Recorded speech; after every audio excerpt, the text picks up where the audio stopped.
I just want to talk about the Lucy show for another minute here. The show was not successful. Not at all. Was Lucy kind of past her prime, do you feel? No, no, no, no, no. It was my fault. It was totally my fault. And I've said this a million times. The big mistake I made, and I loved her, but the big mistake, I listened to Lucy about the kind of show she wanted to do. She wanted to bring in her old writers, and she wanted, you know, Lucy climbing up a ladder trying to reach something in a store that she worked, and the audience going crazy when she'd stick this great leg out and almost fall off. Well, we were hysterical about it. We thought it was very funny. And then opening night, big audience, she did it. There was a gasp. And then we realized something. They were afraid she was going to fall at this age. That's not funny. I had begged. I wanted her to play a grandmother helping her kids raise babies. She would have been hysterical in that. But that's what she wanted to do, but it's my fault for doing it. I had a choice. She said, I'll do whatever you want me to do, but this is my thought. And I'm sorry, but she was just great. And I'm sorry the show failed. That's why I don't do comedy anymore. If you're going to fail with Lucille Ball, you should not do comedy. I understand.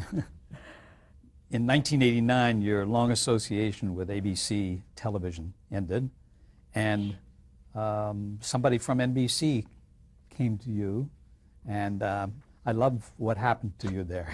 Tell us about that. It's one of the great moments of my life. Actually, my agent, Bill Haber from CA, came over and said, NBC would like to meet with you. And I said, who at NBC? He said, Brandon Tartikoff. Well, Brandon was one of my idols, for God's sake. So I said, is he really going to be there? Am I going to meet with the people that work? And no, he wants you to come to his office. So Bill drove me out to NBC. I didn't know how to get there. This is the truth. I did not know how to get to NBC. He drove me out there. We got on the elevator. We opened up the elevator door, and suddenly this band starts playing the Yellow Rose of Texas, and there's Brandon waiting at the door. There was a red carpet all the way down the hall. There were hundreds of people outside the offices applauding, and they're playing the Yellow Rose of Texas because, you know, that's where I'm from. And that was my reception at NBC. I walked out with a serious commitment and Brandon's love and affection that I will treasure always. What a welcome. It was, I've got to say, the most exciting moment of my life, I think. And that serious commitment was Nightingales. Yes. Let's just talk about that for a minute or so. Well, he says, anything more? I said, I've always wanted, I taught drama to nurses in Dallas, Texas, when I was directing theater there. And, you know, these people were off the farm and nurses, they didn't know how to greet people, so I had to say to them that you always extend your hand and your name first and how you talk to doctors. And I gave them little scenes to do, not to become actresses, but to become nurses who could converse and reach people, and they were adorable. They were young and adorable. So I told Brandon about it, said, I've always wanted to do a series about that. And he said, wow, I like that. I like that. And I had some stupid title that I forget. And he thought it was a little on the nose. I think I was calling them Young Nurses or Nurses at Large or something. And it was his idea to call it Nightingales, and it was a ball. It was a ball. And there were a few problems with that, too, I recall, but the show has become was very popular. And great in syndication, yeah. And Suzanne Pleshette has been one of my wife and my closest friends through our entire life. So it was great that she did it, and we had a lot of fun doing it. Let's get to Beverly Hills 90210. What's that? You remember that? Yeah. And talk about the derivation of that. I mean, I'm simplifying it, but it is the story of two kids who were from Midwestern family who moved to Beverly Hills. You can say it better than I can. Well, that basically wasn't the concept. That was a way of introducing two characters. I get you. But this is what I'm proudest of. It was the first young show on television. And now you can't turn around. I mean, if you have a show that's the people are over 18 years old, it's hard as hell to sell, Henry, as you know. But this was the first young show, and I was stunned when Fox was interested. and brought in a writer named Darren Star who created the show. We met at my house, discussed it time and time again. And the way of getting in to see the rich kids of Beverly Hills was to bring a couple in from Minnesota. And when they saw how these kids dress and the cars, the Jaguars and Porsches that they drove, they were really out of it. And then we found how they entered the group and the friendship of the group. But it's an amazing show. We're finishing our 10th year, but you can't call it a 10th year because in 10 years we'll have done 298 episodes. So if you do a normal show, as you know, of 22 episodes, it's like its 14th year. And I don't know that it's over yet, Henry, but it's amazing. We've done 34 episodes a year for years. This year, for the last 2 years, we're doing 26 episodes a year. We do something that you and I would never have thought of on Love Boat. We use 2 crews. We shoot 2 shows at a time. And people will do their lines on this show, that scene, then they'll go to the other set, change clothes and do that, then come back. That's the only way we can get the shows on the air in time. And God love this cast. How they do it, I don't know. We have to do like 4 double-ups a year. That's tough. That is really tough. But I love the show, and there's a girl on it I particularly like. What's her name? What's her name? Is it Tori? Tori Spelling or something like that. Yeah. Yes. I remember when she joined the show, Fox said, she's not going to have more than a couple of lines in the show, is she? No. Now she's supporting me and everything. As they say, the rest is history. Yeah. But she read originally for a bigger part and wasn't cast in it. And didn't she use a different name when she went in to read? Yes, Drew. She always has this pet name, Ellen Drew or something. And she read for Tony Shepard, who was our cast director on the show. And he set her for this very small part. I'll never forget the pilot. She went with the kids to a telephone booth in the park. And they said, "Do you think she's home?" And Tori said, "He should be." How about that? She was great. But I'm very proud of her new movie Trick, where she sings and dances, everything. She's just amazing. I'm very proud of her. Wonderful. And we're going to talk about the others in your family in a couple of minutes, too. We won't let them get by. Did you and Darren see eye to eye in terms of the kid setup for this show? I mean, did you lean on him for his experiences, or? No, the big story I forgot to tell you is I got a call from Barry Diller, who was head of Fox. Right. And he said, "I'd like you to do a high school show." And I said, "Barry, at my age, what the hell do I know about high school?" And he said, "You have 2 kids, idiot." I said, "Okay, Barry, you're right." And I listened to my kids and spied on them when their friends from high school would come over, and listened a lot, learned a lot. Darren had never done anything that I knew.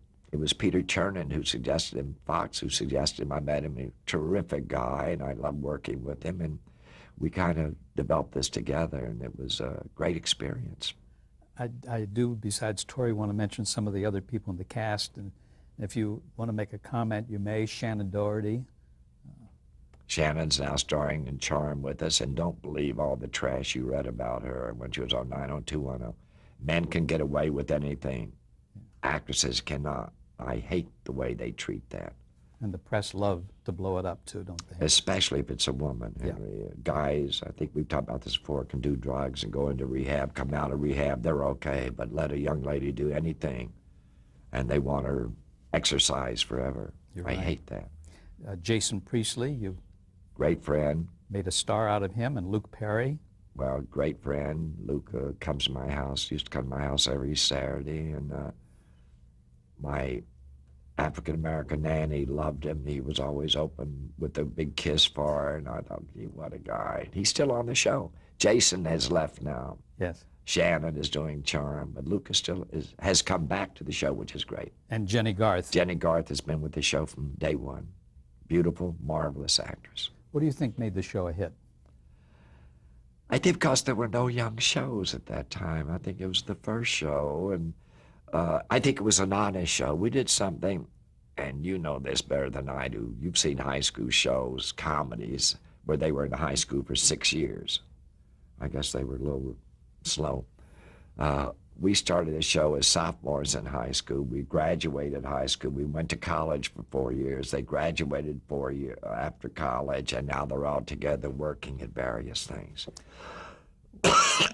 Was that a big decision for you to make story-wise, to move them from high school to college? Did you get Very big. We wanted to be honest with the show because we've done a lot of issues on the show. And at the time we did them, I mean, my gosh, first show that I could ever remember when on a love scene, the young lady opened up her drawer and took out a condom on camera. And there were a jillion issues. We had to be honest, or else the show then became like the comedy half hours. We didn't want to do that. And you had the freedom to do those kind of stories too, didn't you? They went along with, sorry. We'll pause here for vodka. It's okay. Forgive me. That's okay. I get very emotional talking about that. Well, I do too, just listening to you. Anything else you want to say about 90210? I mean, it's got legs, as we know, and it's probably going to run for a long time. Have you had to change the writing staff in any way to? We have. I think we're on our third writing staff to keep it fresh and everything. But I'll tell you the big shock to me. Do you know that 90210 that's on the air at Fox, on the Fox Family Channel, do you know it runs between 21 and 26 times a week? Have you ever heard of that before? No. Explain that. You and I have heard of syndication. Yes. No, they bought years of it, and they run it. They run like 3 hours one day, on the weekends, 3 hours straight, 21 to 26 times a week. That's unheard of. That'll never be equal. Yeah, yeah. Now, Melrose Place was a spin-off from 90210. Tell us about that, how that came about. The network said, we would like to do a more adult show now. Do you have an idea? And Darren and I talked about it. And I wanted Darren to write it because it's a spin-off of the show that he helped create and was given, well, he was the creator. And we talked about some characters, went to the house alone, the two of us in the room, and beat it out. And we had no idea because the first few episodes on the air, the ratings were like zilch or nothing. And then we had the idea of bringing in that vixen you and I talked about. And I called Heather's manager, and they came here in the office, and we sat down and discussed it. And Heather signed for 4 episodes. 4 episodes. She did every episode for 7 years. She loved what she was doing. She was great at what she's doing. And boy, the ratings just went like that. I give credit, Heather a lot of credit for that rating boost. Now, the difference in this show from 90210 is it was a whole different strata of people, wasn't it? I mean, of families. Well, you know, they were older. There was much more sensuality, sexuality. They all lived in the same apartment building, and it was much more adult. And with adultness comes campiness, and there was a lot of camp in the show. Thomas Calabro, one of the doctors, was hysterical. We had some funny people on the show, and we had a big cast and kept adding to it. So it was a totally different show from 90210. Do you have any ideas on why it might have gone off? Well, again, you ready for this? Yes. We were doing between 34 and 36 episodes a year. I didn't realize that. So after the first year, they wanted more and more and more and more. And it eventually ran its course. I think, by the way, Fox knows I think they canceled 1 year too soon. Mm-hmm. Mm-hmm. But I'll forgive them if they buy 8 more shows. Looking back on your career, Aaron, are there any particular regrets that you might have, or anything that you would have done differently? Well, I've told you this privately. I don't know if I told you this interview. The only thing that bothers me every time people do biographies of me, and E! Entertainment's done them, ABC's done them, we're doing another one for biography.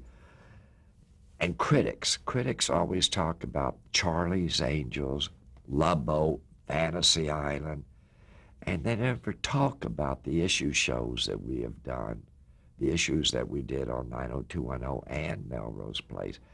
They never talk about Day One, the movie we won an Emmy for. They never talk about And the Band Played On, the movie we won an Emmy for. They never talk about my movies, the Ann Baxter movie with the young lady, her daughter, who was going to commit suicide. They never talk about that.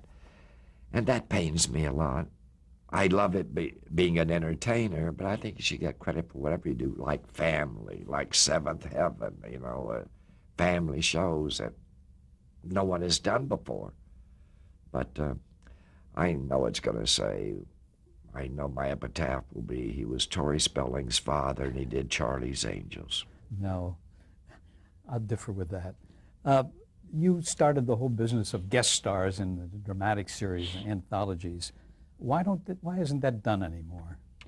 Because there aren't enough anthologies on, and that bothers me. Touched by an Angel uses guest stars, but when we were doing Love Boat, as you know, we would do between 5 and 8 guest stars a show. Fantasy Island, we had 3 or 4 episodes. There'd be 5 or 8 guest stars a show. Hotel, the same way.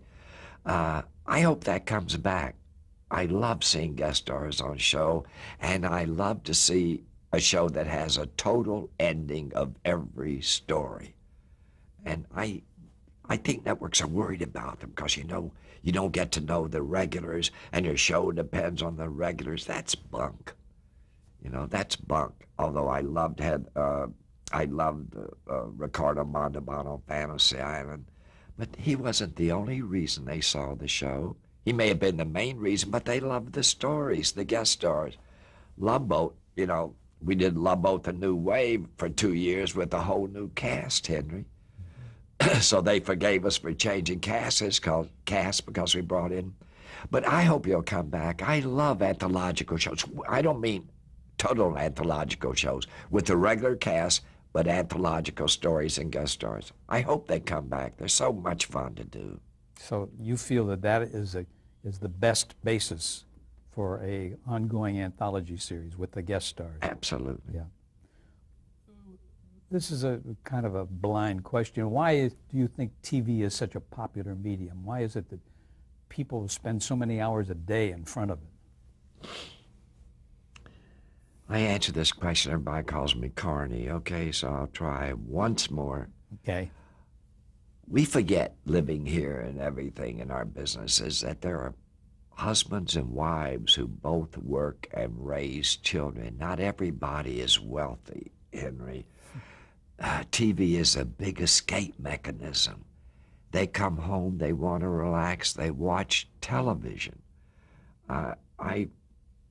Stupid idiot, I may have told you this, I go when the tour buses come in front of our house, I go out and I talk to them. I get the same answer. It relaxes us. We can enjoy it. Whether it's a drama or a comedy, we can forget what happened during the day that the boss was mean. We can forget that we have a mortgage coming due. People forget that. They think that we don't make television for the Bel Air, Beverly Hills circuit. We make them for the people out there who enjoy television as escape mechanism. And I wonder, there was an article, I think I told you about what the suicide rate would be if it wasn't for television. Enormous compared to what it is now. So it is a great escapist medium for people. Absolutely. Yeah. You forget people can't afford to go to movies all the time. I mean, movie prices are very high, but they can sit home on television and see the old movies that they couldn't afford to go to, and they can see all the new television shows. It's a people's medium. And I wish, would stop thinking about television. Well, it's done by Bel Air, Beverly Hills, Homely Hills people, so therefore let's play to that audience. To hell with that audience. They can afford to do anything. Sure. I care about the people at home. What do you think the future of TV is? What will it look like in the future? Gee, I don't know. I think right now everybody's talking about making your TV set look better. I don't think that's better television. I don't care what they do to my TV set. Give us shows that we like. I hope we will eventually get over this young is better. I can't believe that we're not entertaining people over 40 and 50. CBS is usually the only network that keeps doing shows for that audience, and I don't understand it. Are you going to tell me that people over 45 or 50, they don't buy coffee, they don't buy cars? We're doing all these shows for people who are 16, 17, and 18. They're bigger buyers for the advertisers. Explain that to me sometime. Are they bigger buyers for the advertisers? Why do they advertisers link to that show? Because it's cool, it's hip, it's dope playing the young people. I care about the entire family. Do you feel it'll come around again? It's got to come around again, Yeah. and it will come around again. I really believe that. Before we close, I want to talk about things that are most important to you in your world, and that is your family. You're married to Candy Spelling, and I love the story about how you became engaged to her. You were in a club and you were drinking champagne, am I correct? Well, I couldn't afford champagne in those days, but I was drinking vodka and water, and I saw her and thought, wow, she's adorable. And I asked Mark Nathanson, an old friend, to go over and see if she would dance with me, and she said no. And he said, why? I said, well, I read about him in Harrison Carroll's column as Girl of the Week. I'm not going to do that. My mother would kill me because she was very old. She was 18, you see, so she was still worried about what Mommy thought. But I finally went over to her and said, I'm not going to attack you. I just want to dance with you. And she said, okay, because I think she was embarrassed by the other people at the table. So we danced, and the recording started playing My Funny Valentine. And for some reason, I don't know, it had never been my favorite song or anything. But I looked at her and said, I'm going to marry you. And she said, oh, sure you are. And we eventually got married. Every anniversary, if we're at a restaurant, I'll have violinists come in and play My Funny Valentine. At our wedding, they played My Funny Valentine. Candy is my funny Valentine. And I don't think I've ever known the meaning of true love, having dated every actress in this town. I love my wife. Without her, I am nothing. She's my wife, she's my love, she's my life. She's been of great support to you in your career as well. Oh my gosh, yeah. Great support. And she's good at casting too. And Tori, we've talked about. Is there anything further you want to add about that? And our little Randy, who just turned 21, is the most spiritual, sweetest kid. We are so lucky. We are so lucky. Every Sunday night, Tori, who has her own condo, comes over for dinner. Randy's always there. Randy still lives with us. I just love them both. I love what their nanny, or this African-American dear lady that I told you about, Miss Lockett, who had been with us for years and years and years, since the kids were born, both. She's in the hospital at Cedars, and she's going to be okay now. But you know that Randy went to see her immediately. You know, Tori has been there twice in 5 days to see her. That's why we love our kids, for that. They remember the love that she gave them. Well, it seems you've instilled in them a lot of the same basic principles and ideas about treating human beings that you have, because you have such a tremendous reputation for how you treat the people who work for you. Well, thank you, but I've got to give most of that credit to the kids, to my wife. We haven't touched upon the house. Is there anything you want to say about that wonderful house you have? Because well, Nanny called me from the hospital and said that she was watching Entertainment Tonight and talked about the ice rink. We don't have an ice rink, a skating rink. We have. They say we have more things. We have a theater that seats 45 people.